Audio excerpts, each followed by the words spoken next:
Enough love and respect to each and every one of you guys. Enough love and respect. So you know what? I'm gonna make this one a real quick one.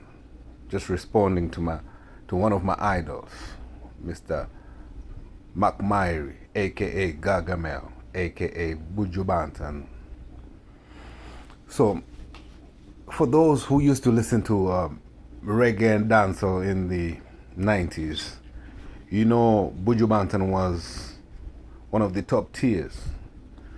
As a matter of fact, my nickname was Buju Banton when I was growing up in high school. Not because I could rap or sing like Buju Banton, not because I could sound like Buju Banton, no. Because his music, the deliverance, the sound, Buju Banton commanded any rhythm that he jumped on. He commanded that rhythm. And he was just relevant. So it was actually 4 artists back in the day that I used to listen to all the time. It was Shabba Ranking, Buju Banton, and the famous duo, Chaka Dumas and Pliers, Murder She Wrote. As a matter of fact, a lot of people, well, including me, did you know that Murder She Wrote is a song about abortion? You know, we all sang along and we never knew what it was. Not saying it's a bad song, but if you read the lyrics and listen to it real close, it's a song about abortion. See? So that fun fact right there. So anyway, going back to Buju Banton, you know, I was so excited to listen to I couldn't wait for that interview to air out. The one he did an interview on Drink Champs with Nori and DJ EFN. You see? The interview was, I think, 2 hours, man. I watched every second of it, believe it. Because why? Because it's Buju Banton on there. You know, my idol. See, one of my greatest artists that I supported. See? Still always support Mr. McMyrie. His music is just undeniably good. See? And of course, you know, we have the Beanie Man and the Bounty. You know, but Buju Banton was just my guy, you know. Pause. But going back to what he said about African artists nowadays, they don't compliment reggae and dancehall. You know, I think Mr. McMyrie missed the mark right there. And I hate to say it, but he should sit down somewhere and start putting some respect on African artists. Because one thing you have to understand, brother, it's something called a generation gap. Because when you were hot in the 90s, between 91 or 91 to like 94, yo, Buju Banton was the man, brother. But when you were hot before that, the dancehall never sounded like how you sounded in the 90s. You know, before reggae, there was ska. And the thing just grew with generations. You got a one drop. You know what I mean? You got all kinds of sounds. So every generation creates their own sound that's relevant within those times, brother. Zin? Now when you're talking about African artists nowadays, all they sing is junk. You know, they don't ever compliment dance or reggae. Yeah, brother, if you listen to any dancehall artists for the past 10, 15 years, all they do is sing fuckery, brother. Pure fuckery. You know what I mean? And none of them ever give respect to Africa. The only time they go to Africa is when they're making money, when they're taking something from Africa. None of the Jamaican artists ever went to Africa to just chill. Not that we know of. Anytime they step a foot in Africa, they are collecting. You know, connecting. Then? So you can't trick we. When you say African artists don't compliment reggae artists, who are you? What have you done for us lately? We have listened to reggae music and dancehall for a very long time. And the sound, any music sound came from Africa, brother. You have to understand that. It started down there. So that's where the music, that's where the Congo drum started in Africa.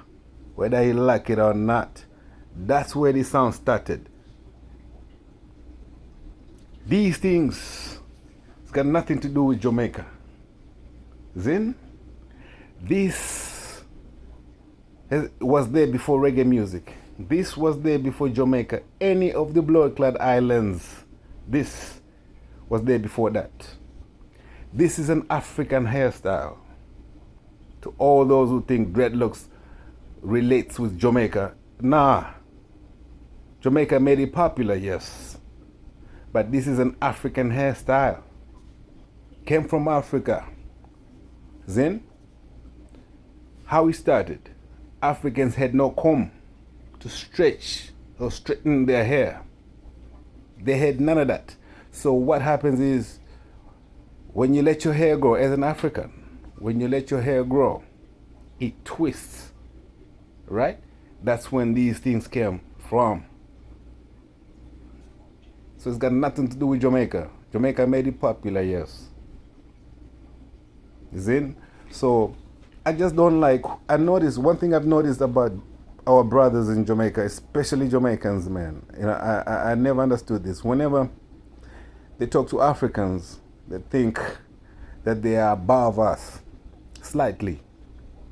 They look down upon us, brother. I've seen that, I've noticed that. I'm like, this brother is lost, you know. I've never understood that, especially when it comes to black people, you know what I mean? Africans, we are like the second-class citizens of the world, even from our own black people, brother. And I never understood that. So now when Mr. McMyrie, Buju Banton, my guy, talk about Africans, this new era of African music don't complement reggae or dancehall, brother, that was your time. Time has changed. People like us, we know how important Buju Banton was in the reggae dancehall era, the real. We know, I know, brother. You know, we started listening to dub, Ijaman Levy, Jack Thomas, the real Rabadab. We've been listening to that for a very long time. So we know, that's how long we've listened to ska. Still listen to dancehall, to reggae right now. I'm a reggae dancehall artist, DJ. See? That's how much I love reggae music. But when I don't understand why people think that Africans owe you anything, especially artists. You talk about you did songs with few artists. The people that you did songs with, those are old people. That was that era.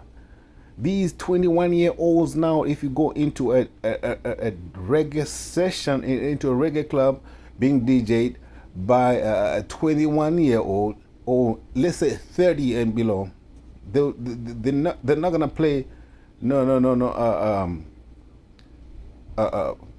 General Levy. They're not gonna play no Tipa Irie because they don't know them. They're not gonna play no Buju Banton. The Batty Rider songs, they're not gonna play those because they don't understand, they don't know them. And even if they hear it, they might not resonate with it. But we understand. So when you say African artists of lately, they don't appreciate the reggae music nowadays, or the older generation of artists, they don't have to. The sound, any sound, brother, like I said, every era changes a sound. I don't like the new dancehall right now. I can't stand it. But I have to accept it because that's what it is. It's a new era. We have to accept that. You know, you can't go on this big platform and bash out Africa, brother. A lot of here's what's happening. Africa has found its sound. It's been a long time coming, really. Africa has found its sound. That's why you have the Afrobeats running things. You have that kid, Benna Boy, went to Jamaica and filled up the whole blood clot fucking stadium, brother. And I guarantee you, the people that were in that attendance were 40 and under. Because that's the generation, that's the era. Why did he fill up the stadium? Because he relates to them, to that generation. See? We cannot bash the sound that's being played now. Comparing, we can't even do a comparison. That's not gonna work.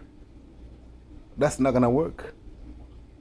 We are lucky, the people that knew or have listened to 80s reggae, not reggae, ska, listen to ska, dub, reggae, them type of songs, that we are lucky because we know we have witnessed the change.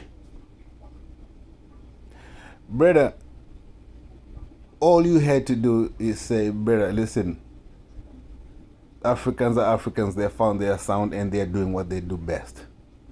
I'm here to revive dancehall. Like you said, you have a new album and I can't wait to get it. And you said it's pure dancehall and I can't wait because Buju Banton is my guy. See? So all this bashing Africans and African artists, it's not necessary, Mr. Mark Myrie, Gargamel, Buju Banton. See? It's not right, brother. You know? I'll still support Buju Banton today, no matter, you know, whatever happened. I don't care what he does in his personal life. I care about what he delivers out there because we look up to Buju. I don't care what Buju does every day after he done singing a song. That's his own personal life. We're not supposed to know that. But we support Buju because of what comes out of his mouth to the public. So Mr. Mark Myrie, respect. But I very much disagree with your point when it comes to African artists. You know what I mean? And it goes out to all these Jamaicans, artists, not just Jamaican, all these little islands, and no matter where you come from, you think that you can just come out to Africa and collect money. And it's an error of what have you done for me lately? What have you done for Africa, brother? You want Africans to support you. What have you done for Africans? Yes, we know reggae music. We sing reggae music. We know. We overstand it like Mr. Mark Myrie said. You know? We overstand it. So, what have you done lately for Africans? If you came to Africa and do a fucking full free show, none of you guys ever do that. But you want to sit down there, you know, in America, wherever you are at, and bash out your brothers, you know.